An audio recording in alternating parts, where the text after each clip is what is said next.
Introduce somebody named Jared KIDRICK Bio. I didn't know Bio was your last name. Okay, Jerry was born and raised in Washington State, where he attended high school and college and graduated from Central Washington University with a degree in education. Following college, a good thing to do, he joined the Army. Your brother joined the Navy, you joined the Army? Yeah, we try not to tell people about him. He went to helicopter flight training, 35-year career, stationed in numerous locations around the world, including a 16-month tour in the Middle East during Operation Iraqi Freedom. Well, that didn't work out too well, did it? He held several command and leadership positions, eventually reaching the rank of colonel. After his career, he served as the chairman of flight training department at Embry-Riddle in Prescott, Arizona for 12 years. He has a master's degree in Homeland Security and Emergency Management from American Military University. Well, we're safe around here with you in charge. Okay, have an emergency, I'll be there. He received numerous awards and decorations during his Army career, including the Bronze Star, the Legion of Merit, and the Sikorsky Helicopter Rescue Award. No applause, please. You're doing this? I'm just going to. Are you? Okay. Yes, You're no, going to the show? Bob is doing it. Okay, well, Katrina's doing that. First of all, you guys do an amazing job here. We couldn't do what we do here without you. I see it every day, and I personally appreciate what you guys do for the people down on the floor, truly.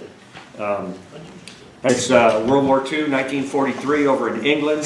The Ladies Garden Club is having kind of a bond drive thing, and they've got Captain Smith, who's in the Royal Air Force, and he's going to come talk to the group, and you know, they're going to collect some money afterwards and that kind of thing. So Mrs.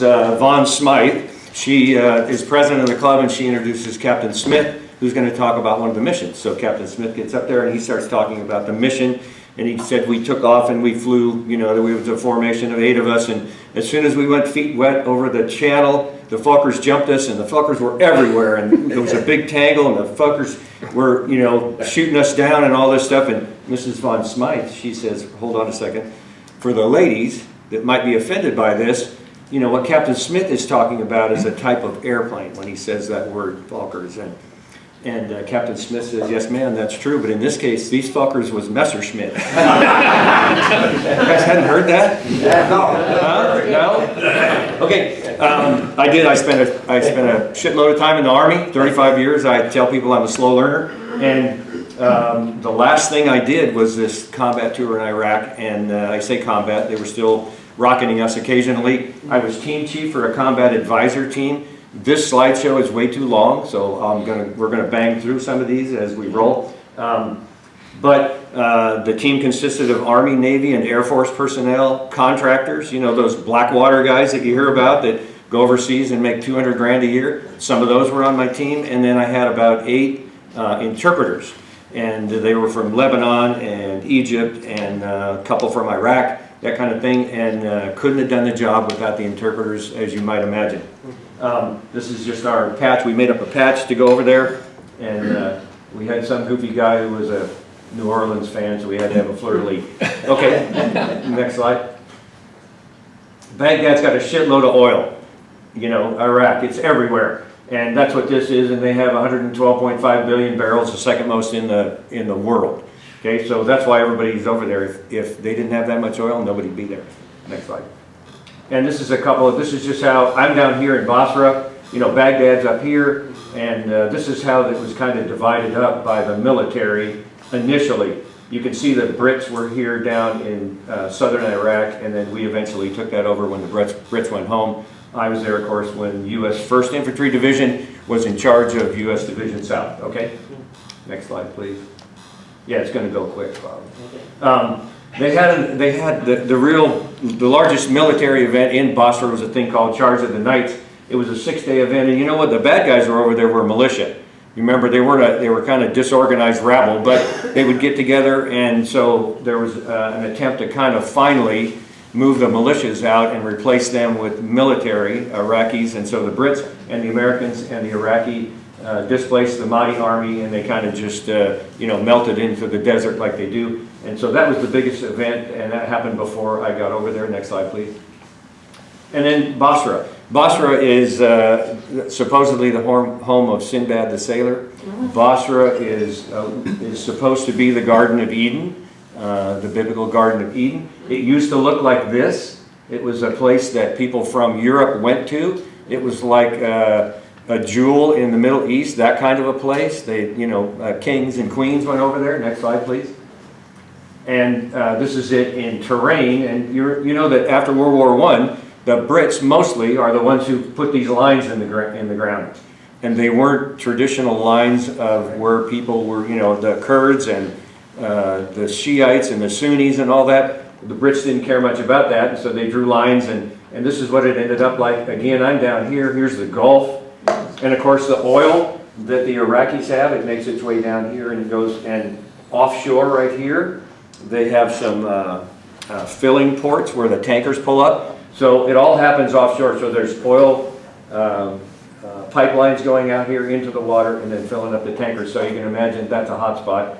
Here's Kuwait right here, and you remember what happened in Desert Storm. They invaded Kuwait, Saddam decided that was their new province, Kuwait was, and so it took them, 6 days or whatever to overwhelm Kuwait, and then Desert Storm was about kicking them back out of there, and then the follow-on, of course, is Iraqi freedom. Next slide, please. Okay, Basra a little bit closer. This is called the Shatt al-Arab waterway. You can see it right there. And the Tigris and Euphrates rivers, they're, again, the cradle of civilization in the Middle East. The Tigris and Euphrates come together and they form the Shatt al-Arab waterway.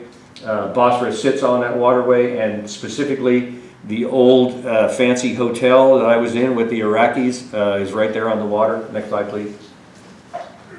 A filled out map, same thing. All these you hear about on the news, Kirkuk and Baghdad, of course, Kut, all these places, Amara, Basra, all that. All these are biblical, all these are traditional locations within Iraq. Next slide, please. Okay, this was our combat advisor training in lovely Fort Polk. You have to say lovely in front of Fort Polk.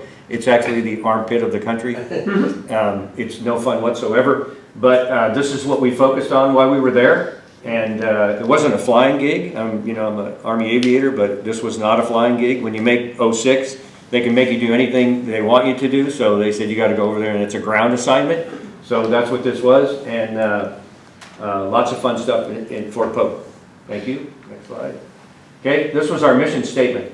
This was the primary thing here, is assist the Iraqi military and their law enforcement, counterinsurgency, techniques, procedures, officer and enlisted professional development, liaison to foreign militaries, lots of that. There were other foreign militaries there. I did a lot of liaison.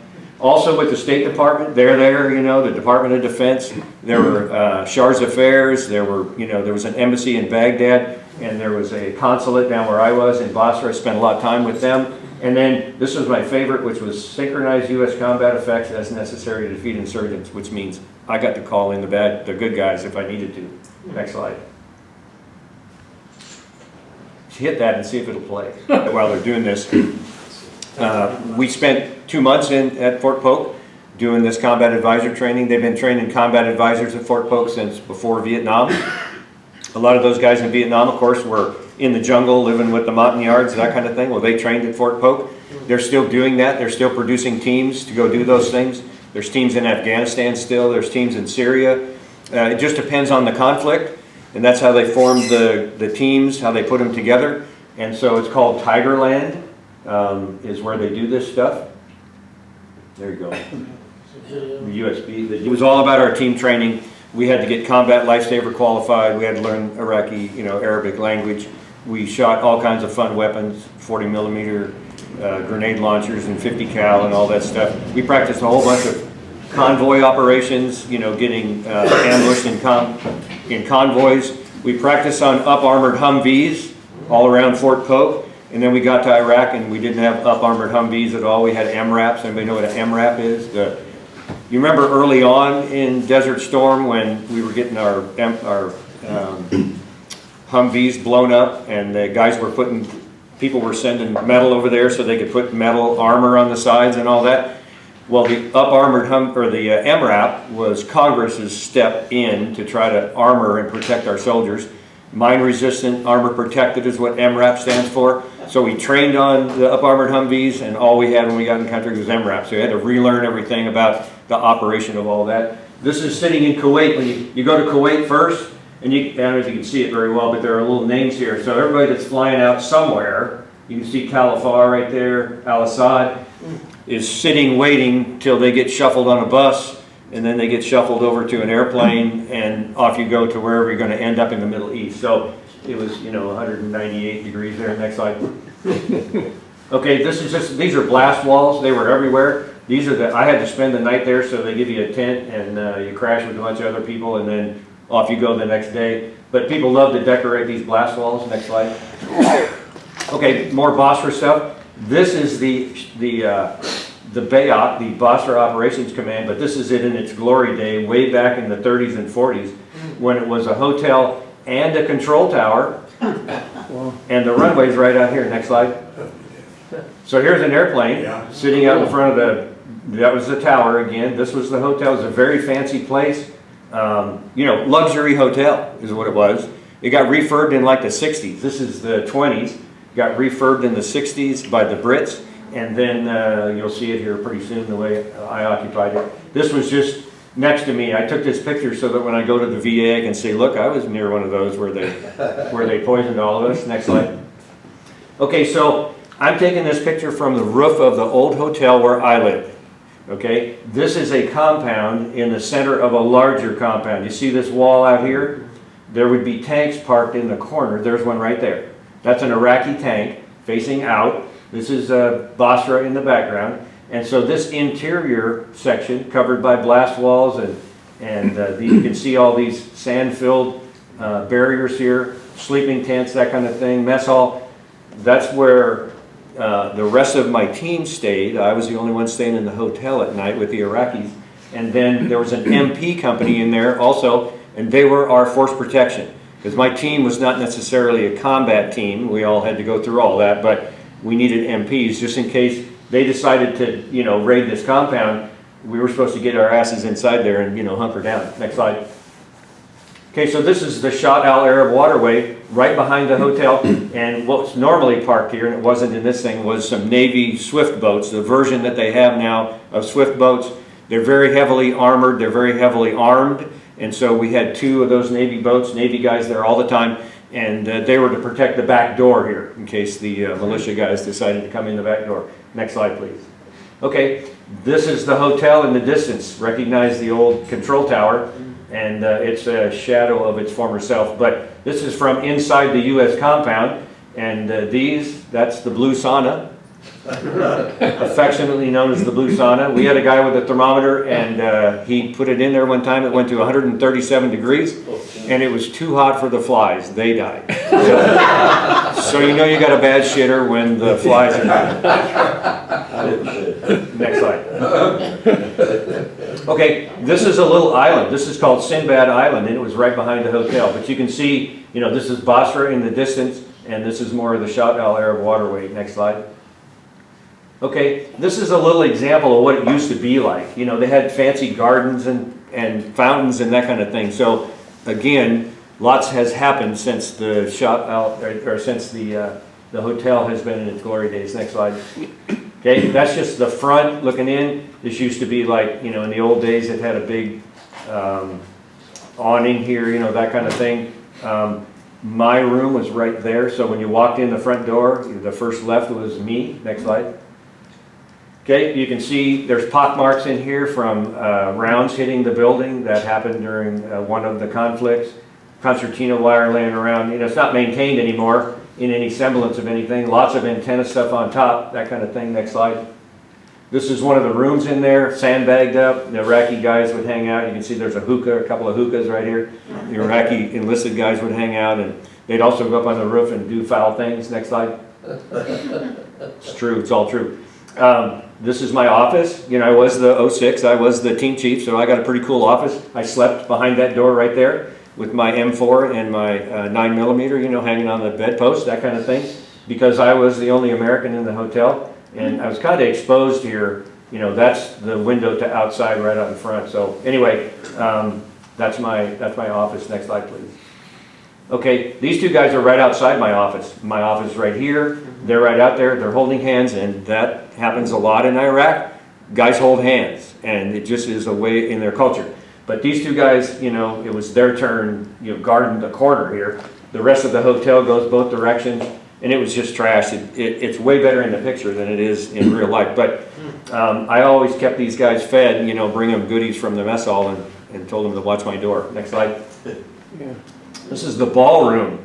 They had a fancy ballroom in it, and back in the day, you can imagine that chandelier and all that. So lots of our meetings were in the ballroom, and of course, every time we met and there's some Iraqis talking, we had to have, see that guy with a headset on? We had to have an interpreter talking into our headsets so we could understand what the Iraqi guy up front was saying. The interpreters were invaluable.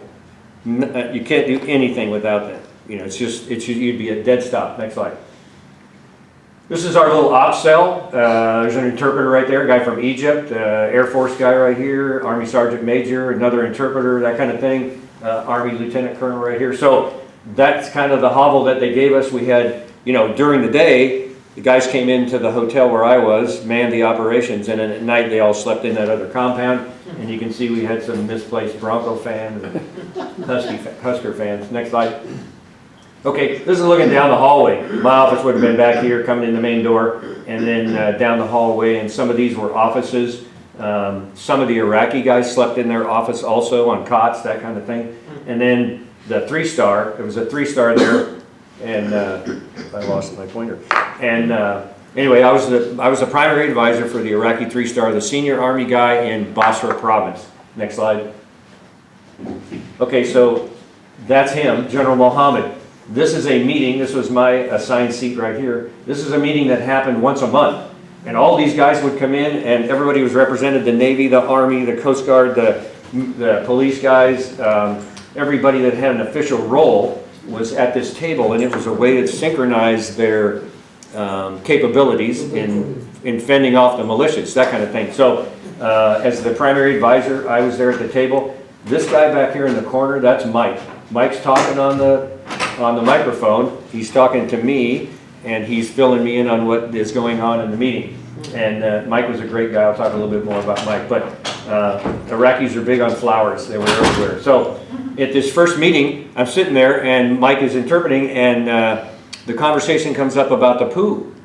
And I'm like, the poo, huh? Well, and then this goes on for a while, and they think the poo is over here, you know, and that kind of thing. And I'm thinking, well, why do we give a shit about poo? And so then finally, I asked somebody after the meeting, one of our American guys who'd been there before, he goes, yeah, they're talking about where the rockets were launched at the combat base in Basra. The POO stood for P-O-O, the point of origin. So I had no idea, and I'm in the meeting going, man, this is a strange meeting. Okay, next slide. Okay, General Mohammed, his office, I spent a ton of time in there. This is a 3-star, in the deputy commander of CENTCOM. You know, they would come and visit him, and they came to me. I was the point of contact to set up all these meetings with these guys, and they'd, you know, glad hand and say how everybody was happy that things were going well. Next slide. But you can see the flowers in there. This is our team. And Air Force, Army, Navy, contractors, interpreters, that kind of thing. So we're at the Basra Operations Command. Next slide.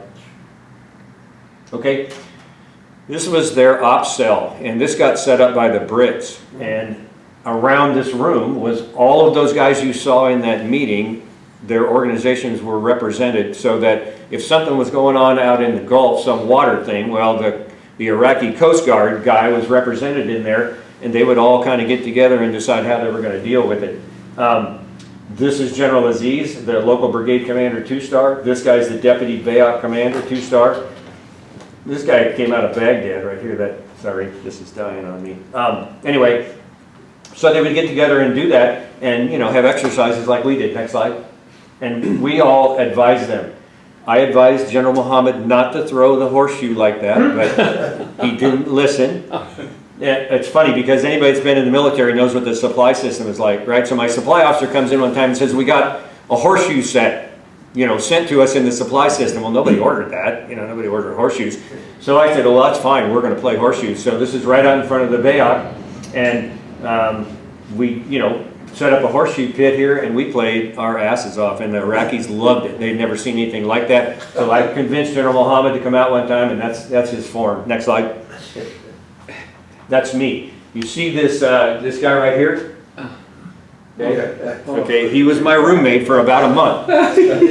And I woke up one morning about 2 in the morning and to this noise. And of course I had, like I said, I had my 9mm right there. I got my carbine and I've got my little angle-headed flashlight, you know, so it's dark in that little hovel behind my office. And I flip on the light over there and there's this rat with a cookie in his mouth.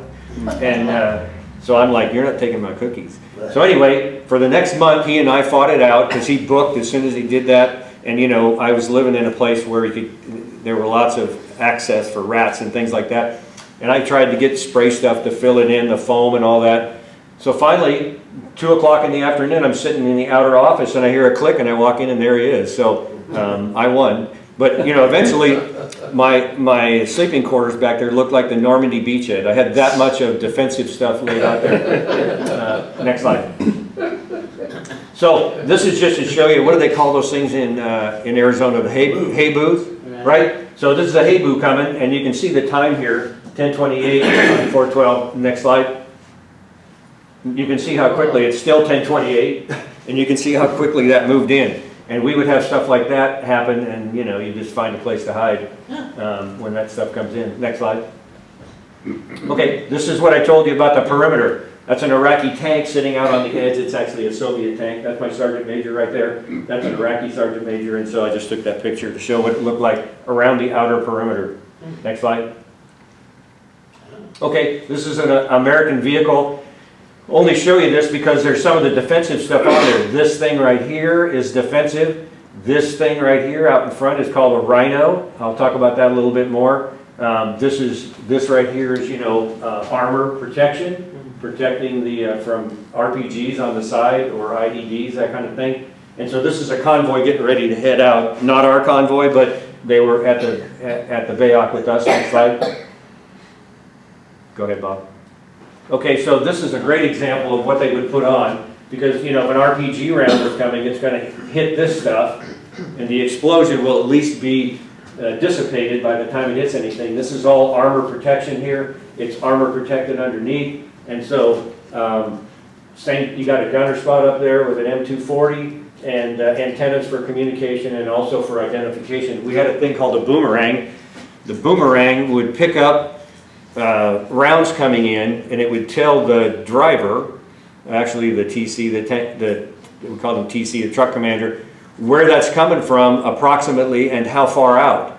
So you would tell the gunner, hey, it's at 2 o'clock at 100 meters is where the rounds are coming from. So it's a pretty slick deal. Next slide. So this is some great Americans right here. They weren't my guys. They were in this convoy getting ready to go. There's that boomerang, the thing that would detect where the rounds are coming from. And so this covering behind this guy, they had to put that because the snipers were killing our guys like crazy. And they actually showed us a video in Kuwait before we moved. We spent 3 days in Kuwait acclimating. Before we moved over, they showed us a video that the Iraqis had taken of their famous sniper, and there was somebody always filming him. So they're filming our guy in a Humvee like this, and then there's somebody saying Allah Akbar, and then the next thing you know, our guy drops down because he's been hit, he's been killed. And so they started putting this just at least to hide somewhat the gunner in position. In this case, he's got a 50, but this guy's got his foot on the Rhino. The Rhino is an electronic device, and it was designed to activate an explosive device before you got there. They didn't mind if it blew up the Rhino, you know, if it took it out as the projectile is coming, but it would protect the guys on board. But I just thought, you know, if you worry about Americans, and do we have anybody that'll go? These guys will go right here. So next slide. Okay, that's an example of what they were capable of doing, and they had these shape charges. Next slide. Okay, a shape charge is just what it sounds like. It's in this shape initially, and then it is projected by the explosive device, and it shapes en route, and it's like it melts its way through. It's so hot and so capable that it does this kind of thing. So that was the big threat for vehicles. Next slide. Okay, why is a kitchen timer on there?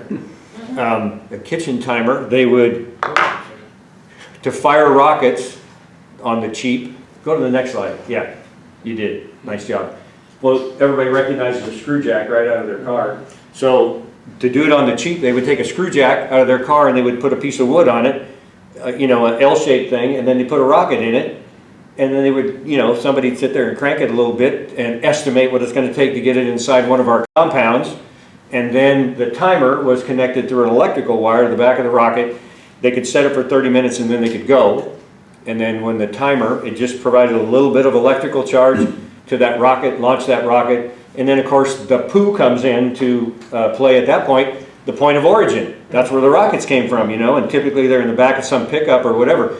So we had a quick reaction force. We also had a balloon, I'll show you that, in the air that could pick out where that thing came from. It'd pick it up en route. It'd try to shoot it down. The first thing it did was activate some of those Sea-Whiz things, the 20mm chain guns that were protecting the compound. And then, you know, try to shoot it down. But it also would go, oh, it came right from there.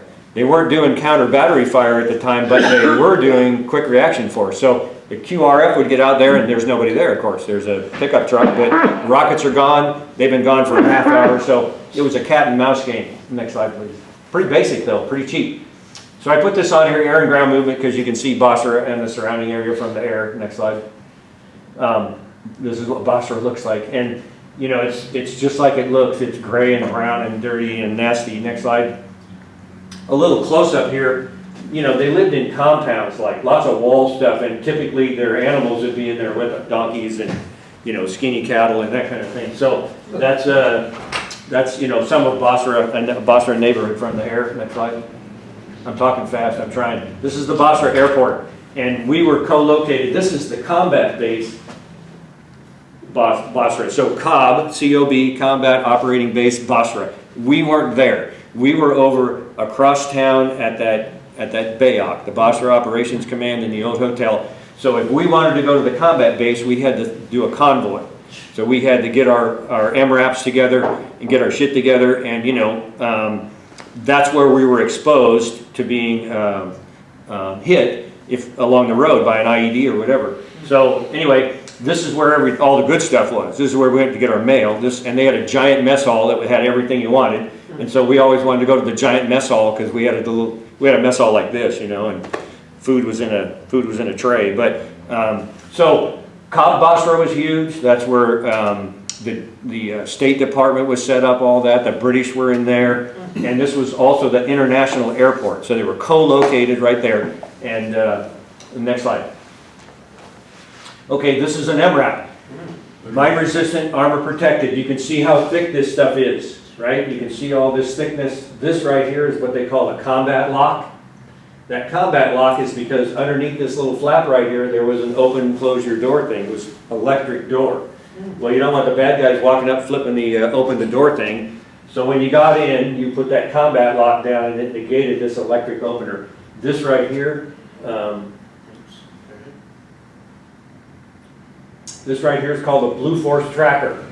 And this is where I sat. This is where the TC is. The driver on the other side, the gunner in the center. I'll show you that in a minute. But the Blue Force Tracker, everybody understands they do Blue Force and Red Force as far as the military looks at good guys and bad guys.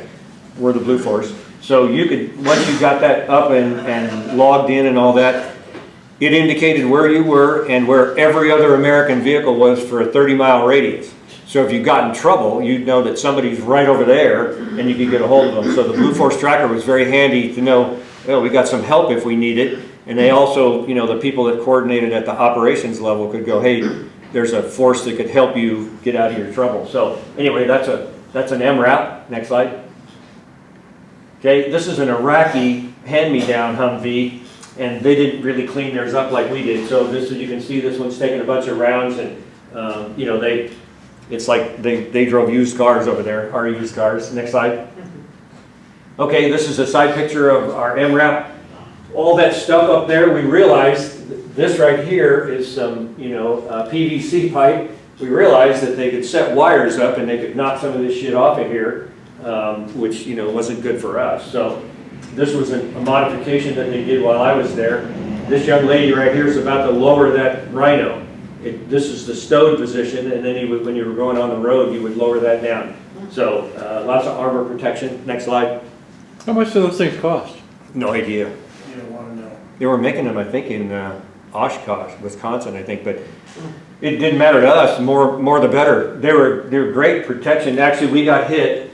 We were there a month, and we were coming back from BASRA, and it was at night, and we got hit, and it blew up the Rhino, and it did some damage to the front here, but it did its job. It exploded before we got to it, and actually that balloon that I was telling you about that was over BASRA, it saw the guy, because it records everything. It's picturing. It's taken a, you know, we're 10 miles away, but it was taking a video, infrared video of what was going on around. Well, you could see the guy running away after he activated it on his cell phone or whatever. So after that, I told the guys, hey, we can't stay in the Cobb after dark anymore. We're gonna have to come back in the daylight. You know, so we would go eat dinner quick, and then we'd head back to the hotel. So we didn't get hit the rest of the time. We got some rockets, but we didn't get hit on a convoy. Anyway, this is 2 interpreters, my sergeant major, and then one of the Air Force captains, I think she was. Next slide. Okay. Yeah, cattle across the road. This is, you know, a typical example. You know, and plus you can see right here all the glass walls. Anyway, these were of concern because, you know, when the cattle were in the road, we all had to stop. Well, when you're stopped, you're all exposed. You know, so we never knew. Of course, the gunner is on alert, and everybody's, you know, talking about, do you see anything, that kind of thing. So that was a typical road movement that we would go through. Next slide. Okay, you know, a guy comes running up and he's got propane bottles in his little cart right there, and the question is he friendly or isn't he? And so he's going that way, big grin on his face. This guy had the same thing. You never know. You don't know whether these guys are friendly or not, or what's in the propane bottle. So, you know, we had to operate in there. I will tell you that when we were there was less activity. I was there in 10 and 11.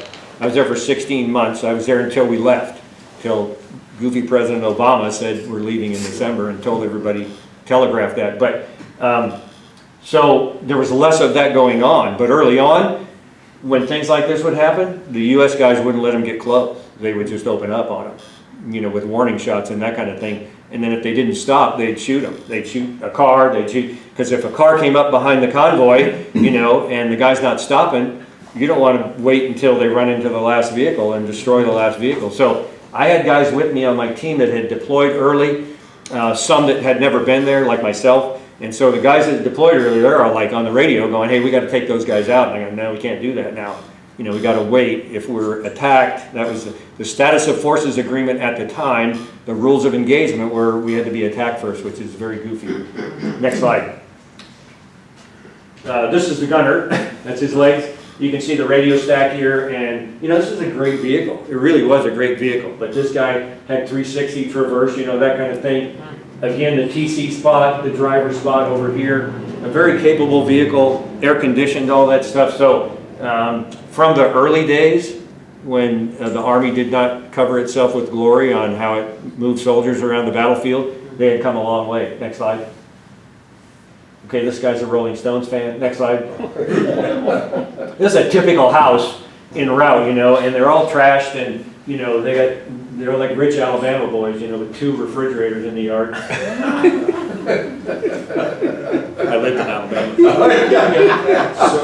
so I can say that. Anyway, so lots of junk around. There was lots of stuff left over from combat. Next slide.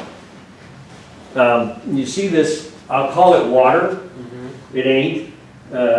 You know, it probably was at one point, but you see these little trenches right here, and I don't know if you guys can see that. Those are coming from those houses, so that's kind of their sewer system, and it's running between them. But they all have water tanks on the roof. Most of them have satellite dishes, you know, they're watching I Love Lucy or whatever. Next slide. Kids along route. You know, our gunner would sometimes throw a bag of candy out to the kids, you know, that kind of thing, just for fun. You know, and they love that, of course. And we're making friends, but in the early days, the guys would throw them out the back, and they'd have to dodge between vehicles to get the candy. Next slide. This was a little military checkpoint. You know, the highly trained Iraqis, not very. Anyway, we'd have to go through 3 or 4 of these to get to the combat base. Here's some of those, you know, satellite dishes I was talking about. They're everywhere. Next slide. Okay, these Iraqis love Chevrolet. These are Iraqi guys. This is us, and we're going into the combat base. And, you know, it was a matter of maneuver like this, and it was a matter of, you know, they're going to get vetted. We got vetted before we went in, but the rules were that there had to be Iraqis with you in your formation, in your convoy, for movement across BASRA. So, you know, we'd stick them in the back, and this is a Chevy somebody sent them, and so. You know, you can see how protected we were and how protected they weren't. But anyway, so next slide. Okay, that's a balloon I was talking about. Okay, that thing was capable of seeing, directing fire, and it was capable of doing it day and night, that kind of thing. It was very effective. And I'll show you the guns that they activated. These are called T-walls. They all married up with each other. They were a tongue and groove thing, you know, and there were thousands of them. Whoever had the concrete contract for that is a zillionaire now, but very effective. I did find that they're not effective by themselves. I'll tell you that story in a little bit. Next slide. Okay, the balloon. Next slide. Okay, this is a bunch of Iraqi guys. You know, I had to go wherever the general went, and he'd get briefed on this, but a rocket had hit the airport there at Basra Airport, so it was a big deal, and they were talking about it that day. Next slide. Okay, here's the 20 millimeter. They had these in all four corners of the Cobb Basra, and they were directed by that balloon I talked to you about. And so they were, and you know, we were 10 miles away or so, but at night, you know, if they're firing missiles or rockets into the Cobb or trying to, I'll go back to that, you know, that crank jack and all that, where they were horribly inaccurate, as you might imagine. So they do that, and then they'd land short, or they'd go over the Cobb, but occasionally they'd land inside there. Like we were there 3 days, still in the Cobb, and they were dropping some into the Cobb. So, you know, it can be effective. But anyway, we would watch the strings of tracers from these guys. All four of them were shooting at, you know, a rocket inbound, and it was pretty damn impressive. It was a great light show. Next slide. There's an up close. And of course, it said no pictures. That's why I took that. Okay, so the Iraqis and the Kuwaitis, they weren't exactly friends. The funny part, of course, is they're all the same people, you know, from tradition, from thousands of years, they're all the same people, but there are lines in the sand now. And so part of what they wanted us to do was get the Iraqis and the Kuwaitis to talk and to do things together. So they didn't trust each other. Mostly the Kuwaitis didn't trust the Iraqis. So we had to do some creative things. And the first meeting was out in the outside international waters on a British warship, because that's where everybody agreed they would meet, rather than, you know, meet at the border or whatever. So next slide. So anyway, that's General Mohammed. That's my guy, you know, who I advise her, and these are Kuwaitis. And you know, the Kuwaitis are still a royal thing. Iraq's not, but the Kuwaitis still are, and so everybody's related to the crown prince or whatever. Next slide. Okay, you know, getting together. My XO is right there. We got an interpreter sitting there. This guy was out of Baghdad. He wasn't on my team. Anyway, Iraqis on that side. That's fine. You can go to the next one. And then this is their, you know, this early meeting was, you know, we're going to be nice to you, you be nice to us, and then we'll talk about another meeting. So, you know, this was an ongoing State Department of Defense effort to try to heal that stuff that had gone on from Desert Storm. Next slide. So the Iraqis have some gunboats. They don't have a navy as such, but you know, these were Italian-made gunboats, I think. And so we had to go out into the ocean for that first meeting and ride out on Iraqi boats, and they had a lot smaller ones. Next slide. And so this is the big day. We're going to go meet the Kuwaitis. This is my guys right here, the Iraqis. Next slide. And off I went in one of those out into the Gulf, and we were going to link up with the Brits and then the Kuwaitis. And so on this one, I think the next picture is of a Kuwaiti boat. Yeah, this is a Kuwaiti boat, and we're pulling up in this thing, and we're going to go on board and have another meeting. Next slide. So they're glad handing each other, General Mohammed on the left and the Kuwaiti on the right. Next slide. This is oil, Derek, on the other side, on the Kuwaiti side. This is the international border between Kuwait and Iraq, and you can see it's pretty sophisticated. And there were, you know, mines right there. But oil fields don't know where the lines are up on the top of the earth. They don't know that this country, you know, stops and that one starts. So these guys will drill sideways, because the you know, the huge oil reserve goes across international lines, and so they're all trying to sip in with a straw into the same one. So that's what was going on here, is that's very close to, and that's an oil reservoir that is mostly in Iraq, because I got to see the maps of where all these were, but the Kuwaitis were tapping in there. Next slide. Because it's worth money. It's all about money. Okay, a day in the life. Next slide. Yeah, me advising General Mohammed, like, you know, buy low, sell high, that kind of advice. And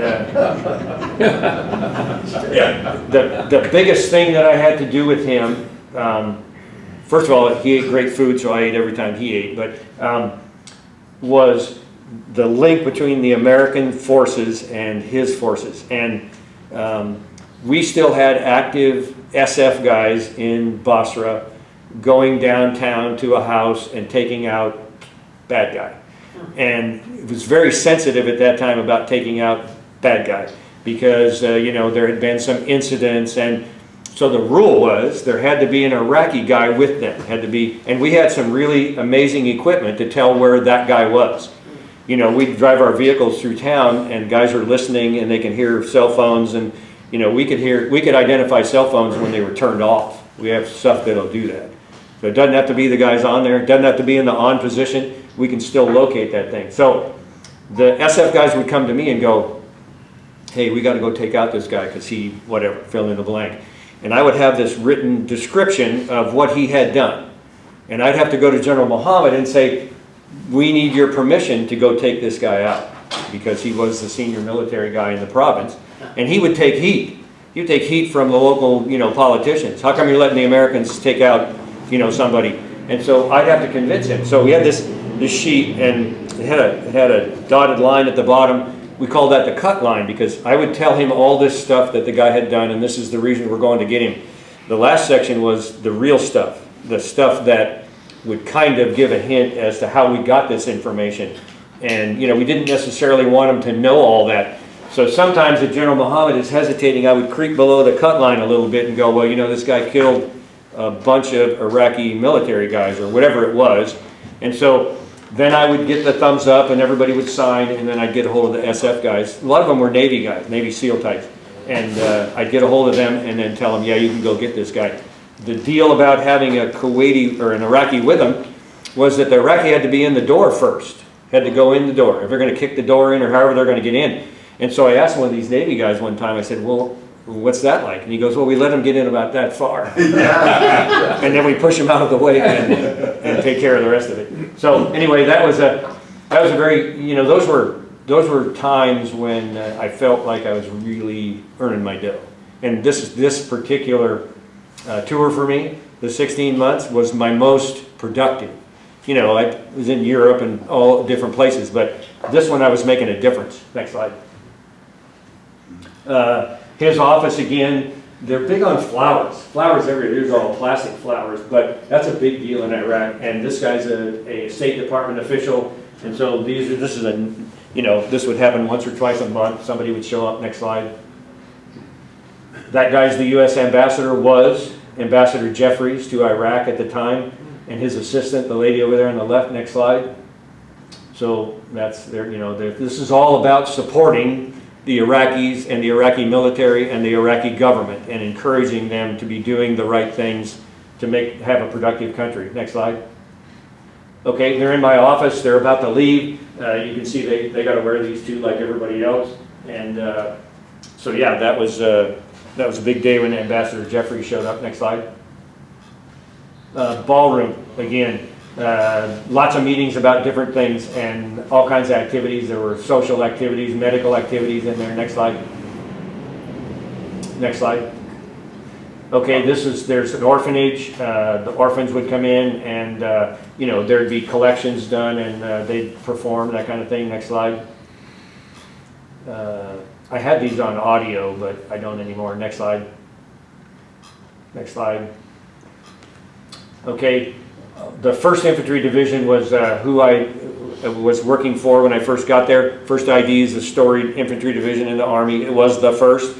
They were the first division formed to go to World War I. They basically formed them on the boats, headed over to Europe.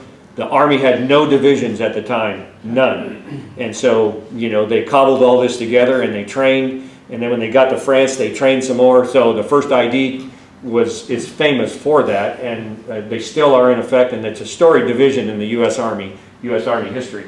But they were in charge, and then this guy's from Texas. You can see the T-patch, and they came in, the 36th Infantry Division came in and took over for the 1st Infantry Division. I unfortunately didn't get to go home with the first ID. I had to stay with the 36th. The 36th is a National Guard division out of Texas, which was activated. And, you know, the Army has all these standing, you know, the 82nd, the 101st, all these standing divisions and all that. But then there are National Guard divisions, and Texas has one. It's so big, it has its own division. This is the division that Audie Murphy was in World War II. Everybody knows Audie Murphy, the most decorated military member in U.S. history. He was part of the 36th. And so they came over. That's a Texas 1-star. And this is General Aziz again. More about General Aziz, the local brigade commander, and really the guy who made shit happen in BASRA. Next slide. This is what they call the MedCap. MedCap is we supply a bunch of medical things, people, doctors, etc., and help the Iraqis out. We bring the Iraqi doctors in. And so this is all, again, part of, you know, we're helping them develop their ability to do things. And the local population, you know, didn't have much in the way of medical care. So whenever one of these was announced that we were going to put on, there were lines of people trying to get in. They had to stop them. There were too many people trying to get in to see a doctor with their children, that kind of thing. So this is happening. This is the day of it. And you can see all these moms here and how they're dressed. And these are some of our medical people that have come from Cobb Basra, the big one. They've come to the Bayok where I was, and we're gonna do this this medical help for the Iraqis. Next slide. So they're lining up, and you know, we'll make listing what they're there for, that kind of thing. This is right outside my office. You remember those two flags and the two guys holding hands? Well, it's right there. Next slide. This little guy looked like he needed a soccer ball. Soccer's a big deal, of course, in Iraq, in the Middle East, and so we started this thing where people would send us stuff from the States in the mail, and then we would go to orphanages and pass it out. I'll talk about that in a minute, but this little guy is like, man, you gotta have a soccer ball, dude. And he was kind of hurting. Next slide. You know, this is the MedCap going on. It's hot and heavy. Next slide. This is an Iraqi doctor. You know, looking at a little Iraqi kid right here. These are our medical people, some of them. This was a huge success. They loved it. We could have done it every week and they'd have gone crazy. Next slide. This is a typical, you know, these are sheikhs, and there were two kinds of sheikhs. There were religious sheikhs and not clans, tribes, tribal sheikhs, two different kinds, and then their headgear indicated if they'd done the Hajj or not, you know, if they'd made that march to Mecca or not, and I don't know all those, but that's why this distinction. So these are guys that we had to work with, and you know, General Muhammad had a lot of sway with these guys because they had, you know, their clan, their tribe could cause trouble. And so General Muhammad's always trying to keep these guys from fighting each other, or, you know, that tribe is after that tribe. It's very Bedouinish still over there, you know, it's just a different culture, just how they operate. So, you know, we had these guys in frequently, and we're trying to keep the peace. Next slide. Again, that's in the ballroom. Next slide. I flew to Baghdad in a Black Hawk, and I unfortunately had to ride in the back, which is never fun for a pilot, you know, to ride in the back. You can see these guys have their M4s here. They put these special racks in. I don't think they had that in Vietnam, but you know, so these are some pictures of me flying to Baghdad. Next slide. Okay, you know that the byproduct of drilling oil is natural gas. You know, it comes out naturally. Well, we capture it and we use it. They just burn it off, and of course you can see the smoke. So, you know, you're flying along, and half the country is covered by this haze constantly and polluting the air. Next slide. I'm telling the VA about that.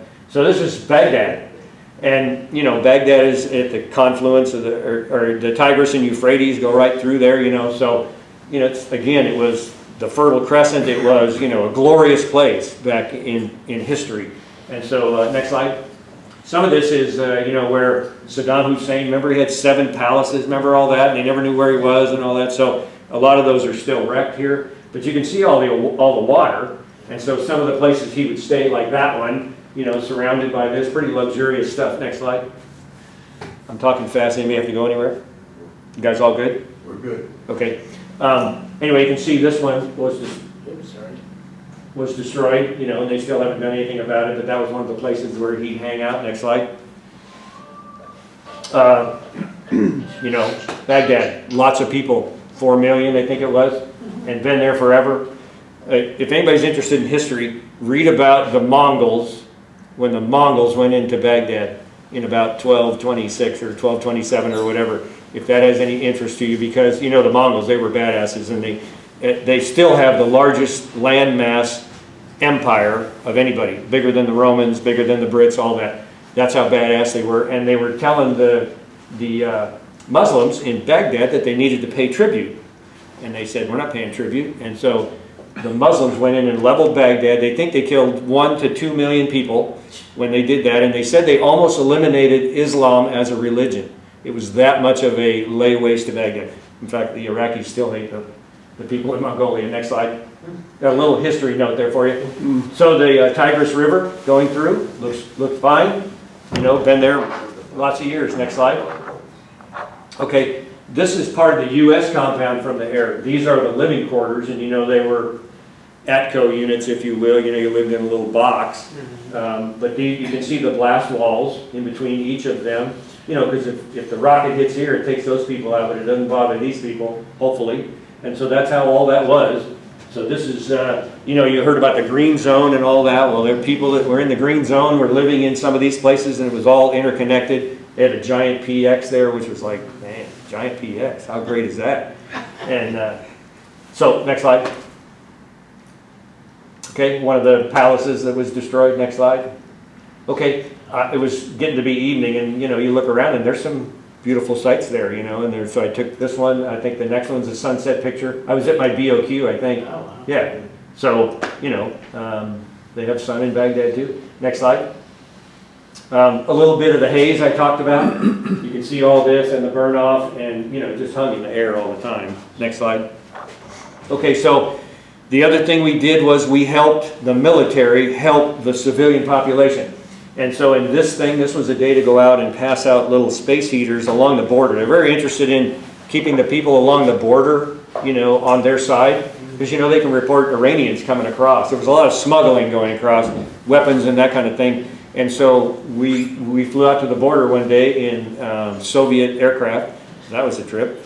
And we took them little heaters and blankets and that kind of thing. So that's what you're going to see here, pictures of. Next slide.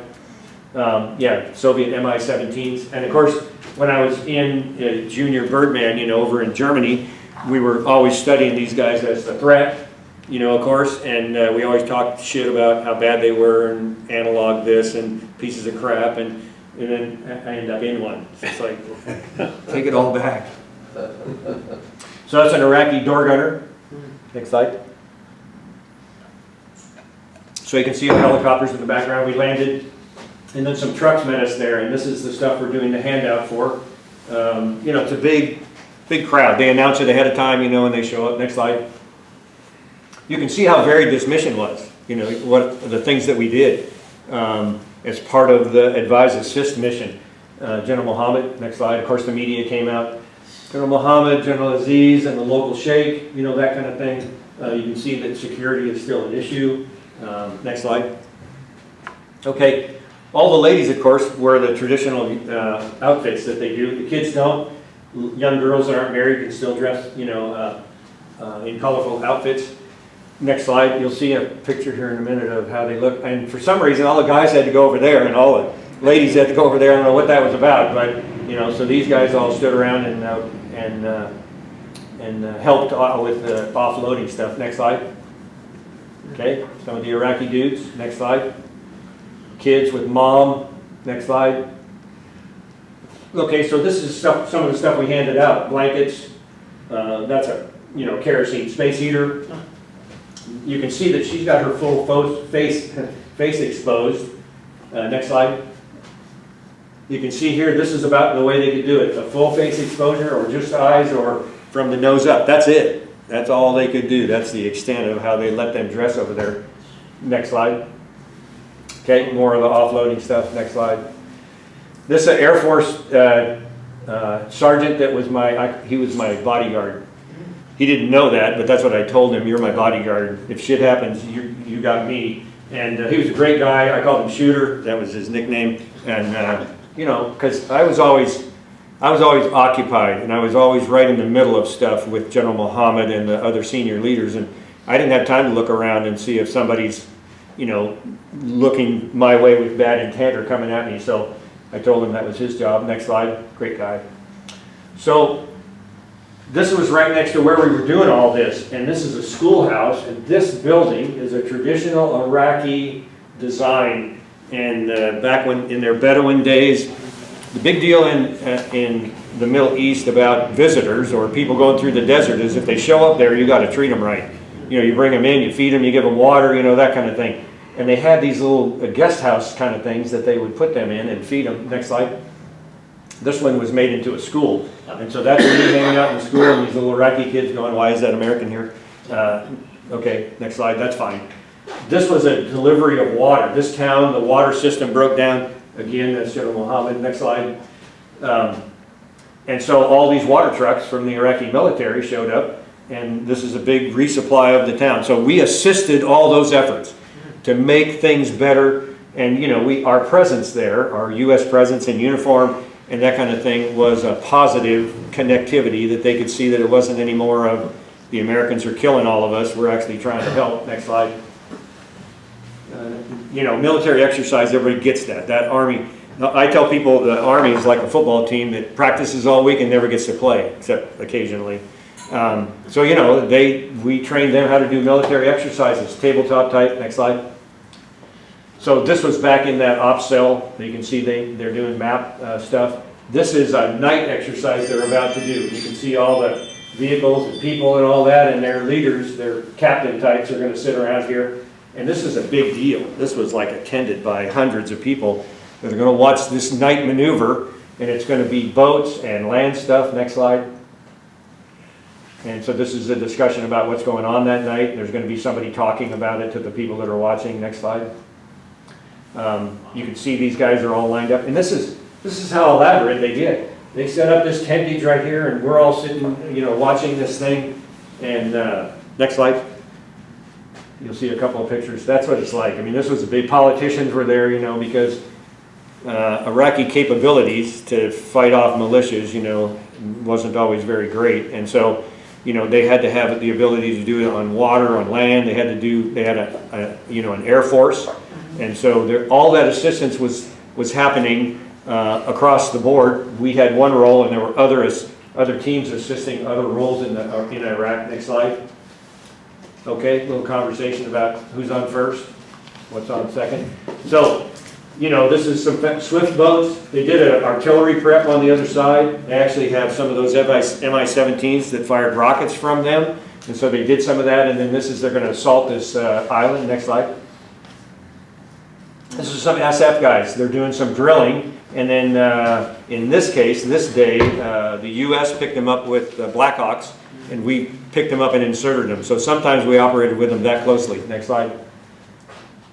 So here's the U.S. Blackhawks coming in to move those SF guys. You can see if you go back one, you can see the boats back here doing their thing. So it's a combined arms effort. Next slide.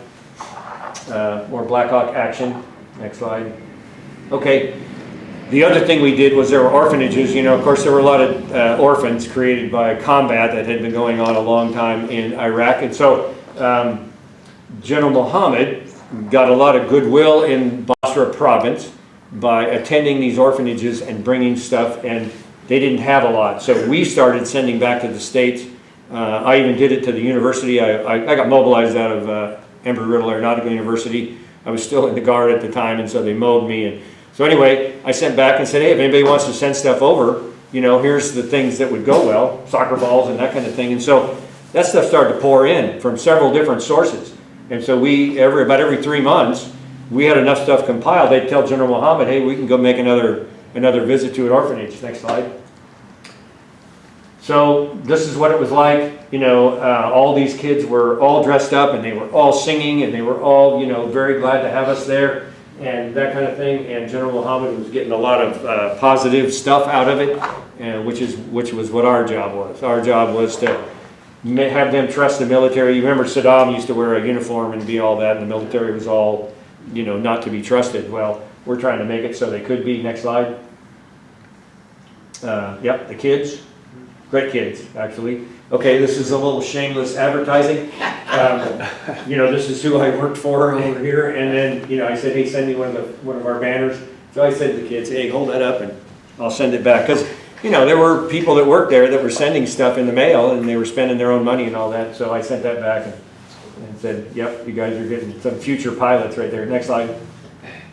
Okay, and this thing, you know, we made up some signs. This was the Texas folks. This was a later one with the 36th Division was in. So this place here had sent us a bunch of stuff, and so I would have these kids hold up, you know, when I'd send it back, and the people would love it at the other end. Next slide. Oh, go back to that one. One of them sent me one that had a cross in it, and of course, that looks a little Crusader-ish. And so, unfortunately, somebody said, hey, you can't do that. So, I took my beating. Next slide. Yeah, a stack of stuff that we took into the orphanage. Next slide. Me and General Muhammad basking in the glory. Next slide. This was a different orphanage, and my ex-wife and I adopted a couple of kids from Cambodia years ago, and it was a great experience. But I'm thinking these two right here, if I could just adopt those two and bring them home. But no, they had a huge need there. They had orphans all over the place, and you know, they were very appreciative of what we did. Okay, you recall, go ahead, you can go.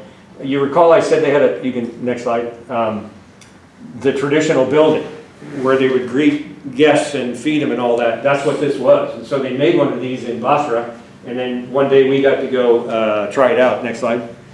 So they'd lay all the food out on the floor, you'd sit down cross-legged, that kind of thing, and everybody's reaching around and eating the food collectively, and it was a great experience. Next slide.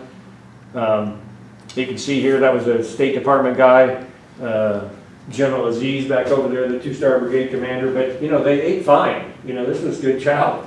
And a lot of lambs paid the price, but next slide. This was in the dining facility in the Bayok, in that old hotel, and it was in the back, and so we would eat back there with the Iraqis sometime, and I got to tell you, they know how to throw food together. They've been doing it for a while. This was a little bit right after. That's fine, Bob. You know, everybody stand around and have a little bit of fruit or whatever. Next slide. Okay, General Muhammad's dining room, and that's a whole quarter of a lamb. Good. And you know, whenever anybody was coming, any of the GOs or whatever from the Cobb or from Baghdad, I of course had to be there. And this is how we ate. And he had 3 guys that were his cooks, and you know, or he'd just invite me to lunch and all that stuff. So anyway, the rest of the slaves were all not eating like this. Next slide. They had this big outdoor thing one time, all the officers in Basra. This thing went on for half a mile, not really, but you can see, same thing. You know, General Muhammad put this on for all his officers. Next slide. This was our little dining facility, and you know, we ate out of, they were tea rations. They were in a square pan, and they were heated up in the pan, and then, you know, these guys would serve it. Nothing like at the combat base. So anyway, and the bad part was, like, as you walked down and got your food afterwards, you passed by a bunch of junk food. They just threw all kinds of junk food out, and you'd fill your pockets, and then I'd feed it to my Iraqi guards. But anyway, so that was our dining facility. They gave us 2 beers at Super Bowl time. 2, and then you had to turn the cans back in. I mean, like, where are your cans? And I kept one of my beers for a while, and I was getting phone calls. Sir, where's your can? We have to turn the cans in. Next slide. Yeah, it's like that. Not quite like Vietnam when they were stacking Black Label beer right on the pier. Okay, this is a strange deal. That's Mike. Mike, my interpreter. This is one of my last days in country, and I said, you know, we never went downtown unless we were in armored vehicles and we had a purpose, you know, to do something, to drive through town or whatever. I told Mike, I said, you know, I haven't gone downtown at all, you know, and so he goes, okay, well, put some civilian clothes on, we'll drive you down, he and another interpreter in their car. And so this is a hotel that had serve yourself kind of thing. So I'm completely off the reservation, I'm completely downtown, nobody knows I'm there. If it had gone bad, I'd be, you know, still in Leavenworth. Next slide. Okay, we had some breaks. This is playing football. These guys were the MPs, and this is my team right here, and this is me, because when you're the colonel, you get to be quarterback. That's just how it works. And, you know, the MP guys are all studly, and we were okay. We held our own, but we had some fun doing that. You can see the blast stuff behind us right there, and it's not exactly a great football field. Next slide. Okay, this is the thing I did. This broom thing was in my office, and it had a couple of things hanging from it. I decided, okay, if you screw up, you carry the broom for a week, and you got to put something on there that is from you, something that represents you. So we did that the whole time we were there, and so this was one of the interpreters. And so there to see somebody who was a ZZ Top fan, that was the easiest one to see. Somebody put a CD of the music they liked, but you know, it was a great morale builder kind of thing. We had fun with it. Next slide. Okay, at the Cobb, you could order cakes like this. Okay, we had our logo on there, and the Sergeant Major was having his birthday, so next slide. Okay, this is a captain out of the Oregon Guard, and he just had to dress up like an Iraqi. It was his last day in country. He goes, I just got to dress up like this before I go. So anyway, that was Steve. Next slide. Toby Keith. Toby Keith came and entertained. Joan Jett and the Blackheart. Anybody know the song, I Hate Myself for Loving You? You ever heard that one, anybody? Any younger people here? I had Joan sign it. It says, Colonel K, I hate myself for loving you, right above her picture. I framed it, of course. Anyway, Toby Keith has two kinds of songs. He has songs that he publishes and sings to everybody else, and then he has songs with bad language in them that he used for us GIs. Next slide. You can see why the dining facility at the combat base. Yes, we would hang out there a lot whenever we could. Next slide. Next slide. So, you know, BASRA, and you know, there were times when I would ride with General Muhammad in his up-armored Toyota Land Cruiser. And so, you know, it was just me and my interpreter. There were no other Americans in this convoy, and they would move him around. You know, bad guys couldn't tell which vehicle he was in, and whether he was second or fourth or whatever. And so I got to be downtown sometimes doing different things, and you know, again, I was the only American there.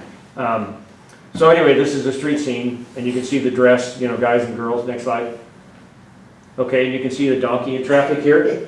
He's got his space. Next slide. And these were special bomb sniffing donkeys. That's not true. I just made that up. Everybody's going, bomb sniffing donkeys? Do they have that? Anyway, this guy's, you know, walking. He was right out my window, and I'm like, okay, you get to be a star. Next slide. You know, some of what Baghdad looked like. Next slide.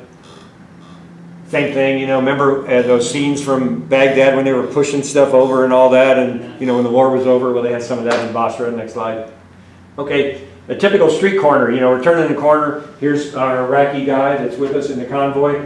And, you know, this is, you know, somebody selling turnips or whatever. But, you know, there were guys there with cell phones. And like I told you early on, if you saw a guy with a cell phone back in 2005, you didn't let him stand there. You know, somebody took him out. Well, I had guys that were just, you know, they were going crazy that there could be a guy talking on a phone, you know, and we'd turn a corner like this, and it's like, man, we can't take that guy out. Just not going to go. So anyway, that's a typical street scene. Next slide. Okay, some kids along the way. You can see what fun they had to play in. Trash stuff all over. Basra street scene. They're big on flags. Flags everywhere. Next slide. Same thing. You know, shooting out the door of the general's up-armored Land Cruiser. Next slide. This is Saddam Hussein's yacht, one of several that he had. It was tied up in the harbor there in the Shah Al Arab Hotel, or Shah Al Arab Waterway. Next slide. Soccer kids, you know, this was a big deal. You can see how terrible it is. And we had soccer teams sending us uniforms from the States, and we'd hand them out to these teams when we saw them. Next slide. You know, more Basra. Next slide. Okay, this is real common. There's just junk piled everywhere, and you'd see armored vehicles that have been destroyed. And I don't know if you can see this very well, but you can see the critter head there and the backbone and all that. So, very junky place overall. You know, it's very just trashed. Next slide. Okay, law enforcement was a big deal too. Fixing the military and fixing the law enforcement. So I don't know if you remember, but you know, after we took over, we disbanded the military, big mistake. Disbanded the police, big mistake. And then it's like, okay, we're going to put them back together again. And then the police, a lot of the militias turned into policemen. And you know, that was a mess. That was part of the mess that occurred after, you know, we took them down and then tried to put them back together. So this was an ongoing effort to try to put professional policemen in roles over there. Next slide. We'll do several of these in a hurry. This was a graduation ceremony. Next slide. Okay, more cops. Next slide. Okay. If you back up one, this is outside my office. This is the old hotel. I'd be standing right on the porch, and these guys were militia types, and so they're being brought in, and they're going to get biometrics on them, you know, fingerprints and eye stuff and that kind of thing, so they can identify them and they can see if that was the guy who sent a bomb to Baghdad, you know, that kind of thing. Next slide. This was one night when that happened, and you can see all these young people, lots of young people in the crowd. But these are tribes fighting tribes, and so the police and the army guys would round them all up, and they'd bring them to the Bayok, and you know, then they take names and all that stuff, and then you know, they just kind of disappear in the night. I don't know if they were killed or what. Next slide. So these were real bad guys, and my sleeping quarters was right on the other side of that wall. So the way to get in the hotel would have been right here. They come around the corner, and these guys would go into the. We had a prison cell or two at that old hotel, and they would go in there and they do lots of biometrics on these guys because they, for some reason, they think they were involved in something. You know, I didn't get to see that, but you know, so, and then the big deal too was these guys were smart enough to go, you know, burn themselves with a cigarette and go, look what the Americans did. They tortured me, you know, they burned me with cigarettes and all that. So it was a cat and mouse game that they played with these bad guys. Next slide.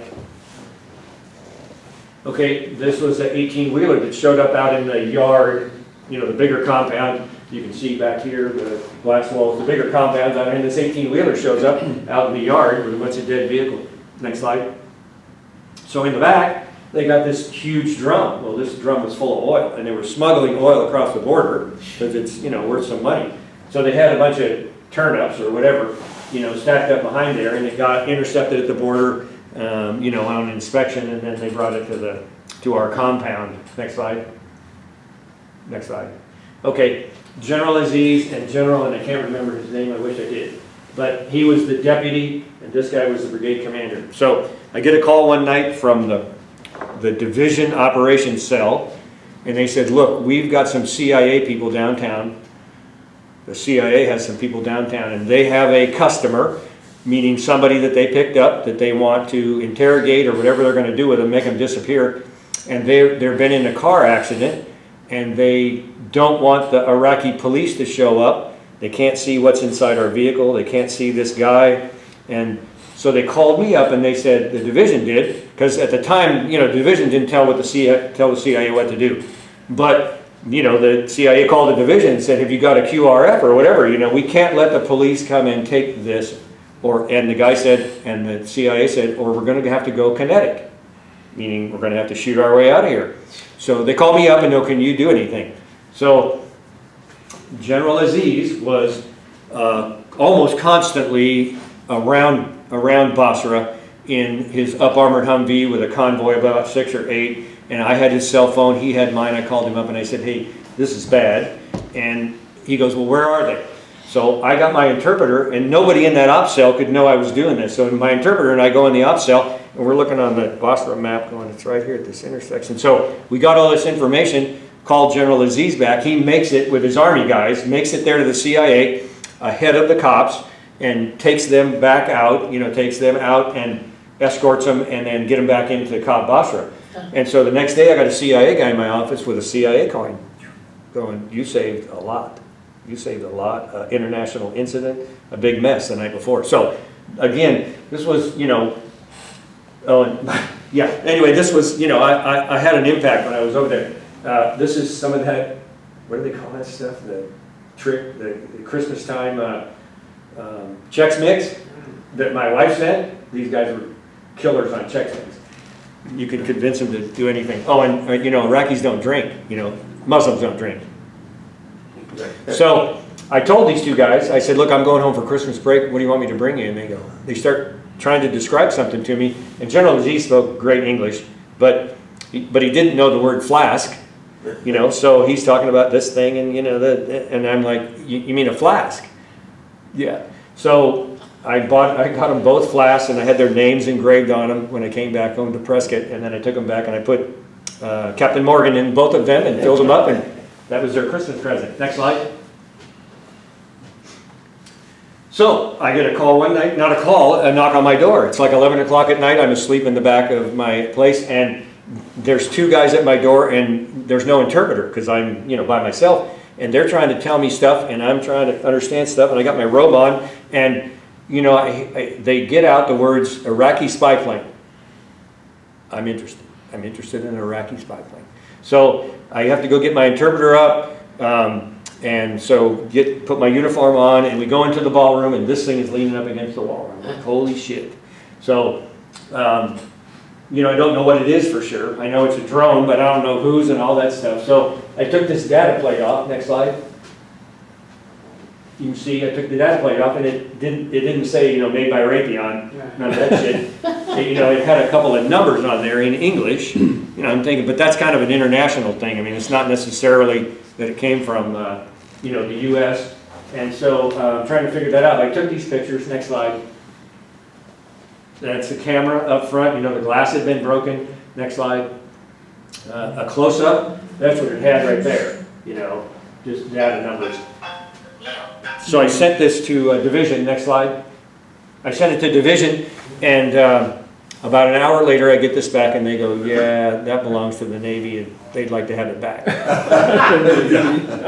I go, okay. So these guys that brought it to me, they wanted money for it, and they had gotten it from a farmer who found it, in his farm field, and he wanted money for it. So I said, okay, well, I'll talk to the people who have money, and we'll see what we can do. So flying back and forth, I flew, the first time it was Dallas to Leipzig, Germany, to Kuwait, and then into Iraq. This is Leipzig at my Christmas break. This is me returning after Christmas, landing in Leipzig, which is outside of Berlin. Next slide. This is Kuwait. This is outside the mess hall. You can see they've almost tilted the thermometer. Next slide.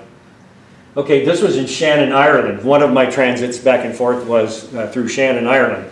This bar was set up there, and they shuffled us all into this large area, right? All of us off the airplane while it was going to refit and clean and get refueled and all that. And we're like, yahoo! And then the bar was closed. No drinking. That was the other thing. Is general order number 1 is no alcohol in theater. And that was completely different from like Vietnam and other stuff. Where drugs and alcohol became an issue. There was just no alcohol. Now, don't get me wrong. Alcohol made it into theater, but the general order number 1 said no. I had this guy. Are you guys okay?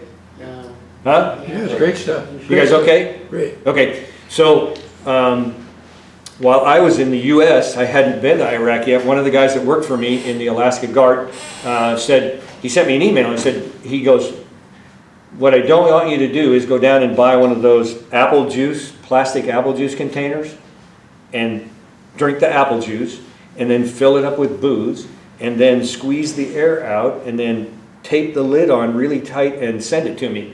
Because what was happening was, when it arrived in Baghdad, it would get x-rayed, go across the x-ray machine. Well, if it looked like one of those apple juice things, but if it looked like a Jim Beam, it's popping out.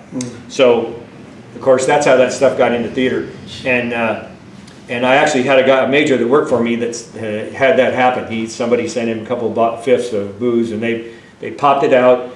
And then it comes to me. I was his boss, and it comes to me through the channels, and they said, hey, you need to take action against this guy. So what they had was a picture of the x-ray, clearly you could see 2/5 of booze in there, and then they had opened the box, and the 2/5 of booze are sitting next to the box, and then a picture of his address, sent to him. And so I got all this, and so I called him in, and he was just nervous as a cat. He was just like, career's over. And the deal was, you could say, I had no idea they were going to, I told them not to send that stuff to me. So, I let him pass. Next slide.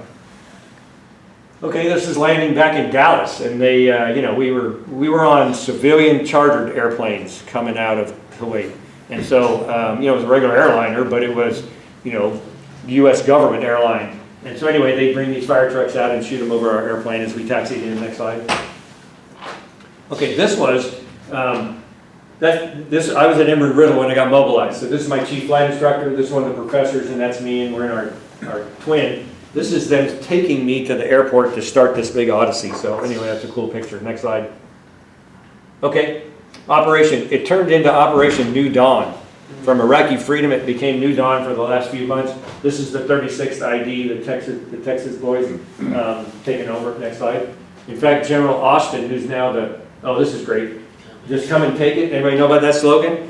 The Spanish came to the Texans at one of their compounds and they said, we need that cannon. You guys got to give us a cannon. And so they sent back the come and take it. And that has become the 36 ID's logo. And next slide, you'll see how they've modified it.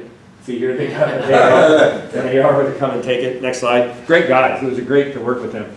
Okay, this is me leaving at the end. And I have to tell you, the hottest I've ever been, ever, by far, is walking up to the back of a C-130 on the Cobb BASRA on the airport tarmac with all four turning and burning. And the OAT, the outside air temperature, is 115, and all four of these engines are turning, and they bring you around and they walk you in. This is what's happening right here, but they bring you around, walk you in, and by the time you get that last 30 yards, your face is burned. I mean, you all of a sudden are red to get in there. Next slide. So this is me. I'm going home for the last time after 16 months. I did get to go home a couple of times, you know, Christmas time and one other. And so, yep, I'm ready to head home. Next slide. And then I had to get a picture of that hanging in the back of the 130. I think this is the last slide. That's Mike. You can see he's got Mike right there. That's not his real name. It's some version of Mohammed, like most of them. And but I couldn't have done my job without Mike. And Mike and I became very close. And Mike, you know, you hear about the people that helped the people in Afghanistan and Iraq, and they want to bring them out and all that. Mike wanted to come out. Mike wanted, you know, because they're risking their neck to do this. You know, the Mike thing is about not letting them know his real name, that kind of deal. And so, you know, he contacted me for months afterwards, and we tried to do all kinds of things, and I couldn't get him out. He ended up working for the State Department over there, because, you know, the State Department stayed. They shrunk down and all that stuff. But Mike was fantastic, and I asked him one time, I said, how did you learn, because he spoke great English. How did you learn such great English? And he goes, watching cartoons. And that's how he started, watching cartoons as a kid, and that's how he picked up most of it. But, you know, I'm still in contact with him. Next slide. I think that's it. Okay, there it was.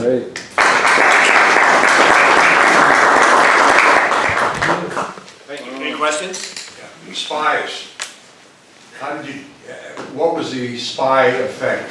Spies. Spy, S-P-Y. Spy, bad guys, you know, getting inside your operation. Well, there was counterintelligence stuff going on all the time, if that's what you mean. Yeah. We're trying to identify people that are trying to get information from us. They weren't very sophisticated in that respect. You know, the Iraqi army was on our side, allegedly. But they had guys walk through that old hotel where I lived in with a backpack, our guys, and they would listen to everybody's phone, so that if you had a dirty Iraqi guy, which they suspected in the building I was in, if you had a dirty Iraqi guy, they could pick up his phone calls, and he's talking to militias about what's going on the next day. So there was that counterintelligence thing going on all the time. Right. And that was one of the most secret things they ever did to me when they called me and they said, we got to tell you what we're capable of doing here so you know why we're in here. And so it's amazing what they're capable of doing to pick up people and what they're talking about and what they're saying. You guys have seen it all on the news, like how did they get those guys that bombed that, was it in Germany, they bombed that nightclub or whatever? Remember they had voice recordings of those guys talking about doing the bombing, so they're very good at that. Anybody else? So Jim, it's been, you know, Jerry. Jerry, I'm sorry, Jerry. That's okay. It's been, Mom did that too. Yeah, just don't call me Ray. Right. So it's been over 10 years since you've been there. I mean, what's the status of the situation over there now? We're kind of gone from there. It's disappeared from the news. I'm just kind of curious, 10, 15 years later, what is the status of Iraq now? I believe there's still about 5,000 U.S. guys in there, and combinations of contractors and military, and they are attempting, you know, the individual pickups. Then they're doing much of the counter surveillance, to try to identify stuff that might be starting to gel. You know, that's what happened with ISIS. Remember, we Right. left Right. and for 2 years there wasn't much going on. The next thing you know, ISIS is trying to start a caliphate. So they're trying to stop that. They're trying to see if they can pick it up before it gains traction. So yeah, there's still an active military force in Presence over Baghdad. there. And they don't like to talk about it. That's why we don't hear about it, Right. you know. They like to do all that stuff. And of course, they're operating in Syria. And so Syria and Iraq they share a border. So Right. we're listening from there. Jared? I'm serious, why, I don't understand. Hold on a second, hold Was on. that balloon vulnerable to ground fire? Yeah. Yeah, it was. Shot down there? Nope, never did while I was there. So I don't understand why we're involved in Syria. I thought they were like the enemy or something, rather. So we keep having. Because of missions. ISIS, because that's where they would retreat into. That no man's land, Iraq, Syria, you know, that nobody likes, it's all desert and all that stuff. That's where we're still active. But yes, everybody's not, Assad, isn't that the president of Syria? And, you know, he's not a friend to the U.S. He did lots of negative things, you know, but we have decided we're going to go ahead and do incursions into Syria so that ISIS doesn't get the, it's just like in Vietnam, you know, going into Cambodia, because that's where the Vietnamese would build up. And, you know, if you can't go in there, then they get to build up and do whatever they want, and then they can infiltrate into Iraq. So, you know, it's being proactive is why, the only reason we're still in Syria. But you know, you don't, if you call somebody, hey, how many people are in Syria and what are our current operations? The only way we'd hear about it is if they took out a bad guy and it became public, you know, it was a big deal. That's it. Where do we operate out of? Do we operate out of Iraq? Iraq, Oh, wow. yep. Well, That's what- another reason to keep, you know, friendly stuff with Iraq. So the only way everything's gonna work out is if all the tribes start holding hands and doing kumbaya. Otherwise, it's just gonna be a constant thing forever, isn't it? Yeah, their government, you know, they supposedly have a democratic government and they have a parliament and that kind of thing, but it's fraught with factions, you know, and so that's their biggest problem right now is they're factionalized. And so yes, they would have to be, you know, and there are people over there who want a strong man again. They want, you know, a Saddam Hussein type because they struggle so much with making a democracy work, with agreeing in meetings, with making laws because of their religion and because of their tribes. They don't get along, they don't agree. And so, you know, you can imagine it's a little like us now, throwing all those people in the same place and making them, you know, vote and pick a government. It's like, it's tough to do. So we just are, you know, we're in the Middle East as a preventive measure now. When did we actually pull out? I can't remember. 2 Well, years ago? December of 11 is when we left Iraq. And that was the big deal. Is 6 months out, President Obama said we're leaving Iraq in December of 11. And of course, everything started to slow down because these guys all pulled back. Yeah, I'll reload, And yeah. then out of that popped ISIS.